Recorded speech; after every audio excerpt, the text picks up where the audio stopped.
Hello, I'm Bud McCord. I'm here in Brazil, South America. Welcome to Food for Thought. We are walking through the words of the Gospel of John. And the goal of our looking at the book of John, John's Gospel, is to see Jesus, hear Jesus, love Jesus, so we can live Jesus. Yesterday, we opened up with the reading of the very first verses of John's Gospel. I want to read them again. I want to make one or two points, and then I want to go on to the next portion. I hope you're well. I hope you're already focused on Jesus. Listen to these incredible words spoken or written by the Apostle John nearly 2,000 years ago, and where he tells us how we should see Jesus, what we should think of Jesus. It's as if he's giving us the conclusion of the book at the very beginning of the book, before he tells us the story of what he witnessed as he walked with Jesus for 3.5 years and watched him eventually go to the cross and then to rise from the dead. He says to us, now, as I begin this letter to you, as I begin this gospel I'm writing to you, this is how you should see Jesus as we walk together and I tell you this story. It's really a beautiful way to begin the book. And it's very interesting because everything that he writes here in this very beginning throws us all the way back to the very book of Genesis, in Genesis chapter 1, where we see God speaking, and that would be Jesus. According to John, that's Jesus speaking, and everything comes into being from the will and the mouth and the purpose of God. So this is how we will walk through this study. We will see Jesus as this person. We will see Jesus in this way. In the beginning was the Word, and the Word was with God, and the Word was God. He was in the beginning with God. All things that were made through him. And without him, Jesus, nothing was made that was made. In him, in Jesus, was life, and the life was the light of men. And the light shines in the darkness, and the darkness did not comprehend it, or could not stop it, or could not deal with its understanding of it, did not see it clearly. Now, for today, the reading moves forward. We've just been told Jesus is the eternal Son of God. He is the Word of God. He is the Word that spoke into existence. He positions us to read this book in this way. Now watch the shift. Watch this incredible shift. There was a man. No, this is verse 6, that is. In the beginning was God. You know, we're up on the stage watching the creation of the world, and the person on that stage that we should be looking at is Jesus Christ. And then he shifts back into our world, and he begins to tell his story. He says, there was a man sent from God whose name was John. Now, if you know anything about your Bible, you know John the Baptist is one of the greatest figures, one of the greatest characters in the story of redemption. If we were to meet this man, we would just be fascinated to talk with him about his life and his death and how he related to Jesus Christ. He said, there was a man. Look at the contrast. There was a man. This is not to minimize what a human being is, but the contrast is incredible. So as we walk into this Gospel of John, we need to remember that every time we see Jesus in this story, we need to keep this contrast in mind. He is like us, but he is not like us. Jesus is with us, but Jesus is so much beyond us. The story will lose its focus if we enter into the story not realizing that the author is announcing to us that he wants us to see Jesus as the goal and the focus and the reality of everything that he wants to say. And so even the Apostle John would see himself as just a man. There was a man sent from God, his name was John. This man, and that's all he is, and that's all he can be. This man came for a witness, to bear witness of the light, to point people to the light, that they're all men and women, all human beings, that all through him might believe. He, this man sent from God, was not that light, but was sent to bear witness of that light. That was the true light. Now he's back to Jesus. That was the true light. And this next phrase is incredible. That was the true light which gives light to every man coming into the world.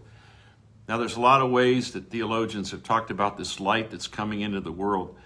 But if we take Jesus back to at the beginning as being the voice of creation being created, and light came upon the earth, so everyone who's ever been born into this world and opened their eyes to the light as they come into the world, every person has been touched at their birth by the light that Jesus is.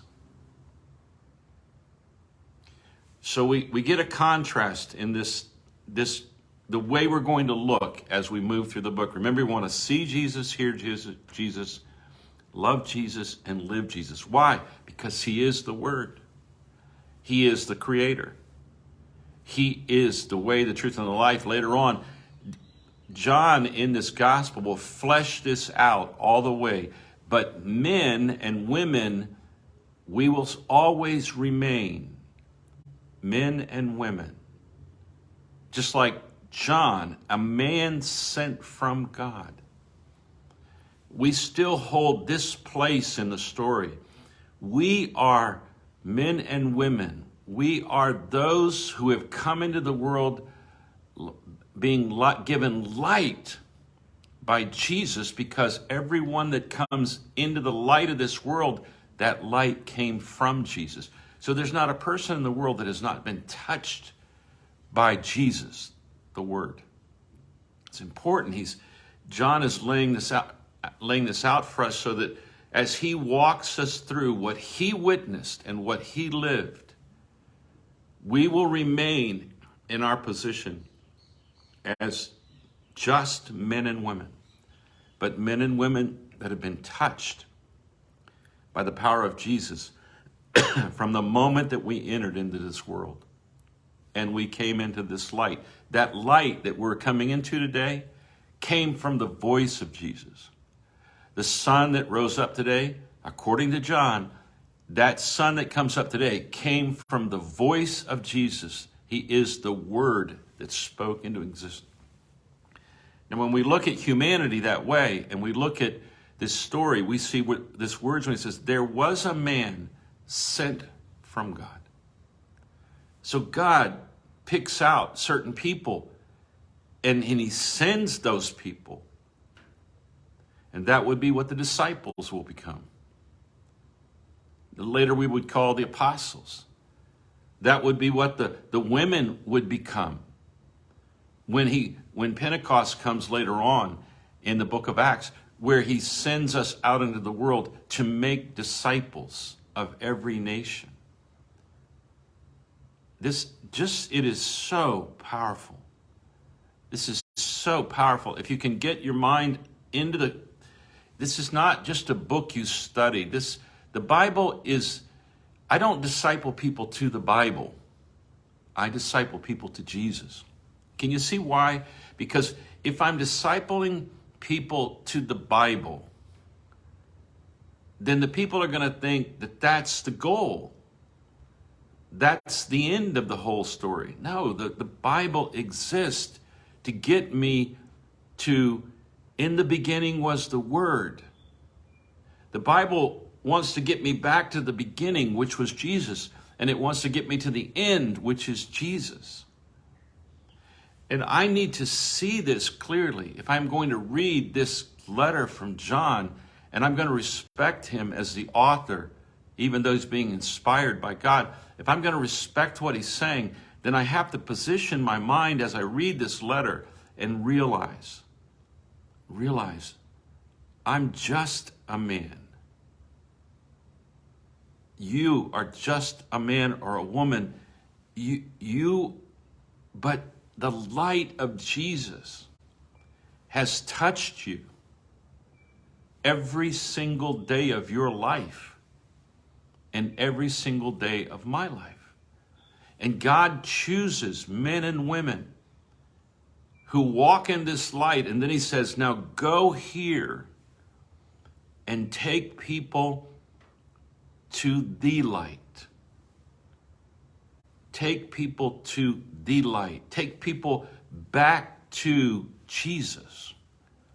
I really believe it's a mistake for us to make the Bible the destination. John doesn't make the Bible the destination. He never held what we call our Bible, the New Testament, in his hands. He wrote a part of it in 2 other books and later on.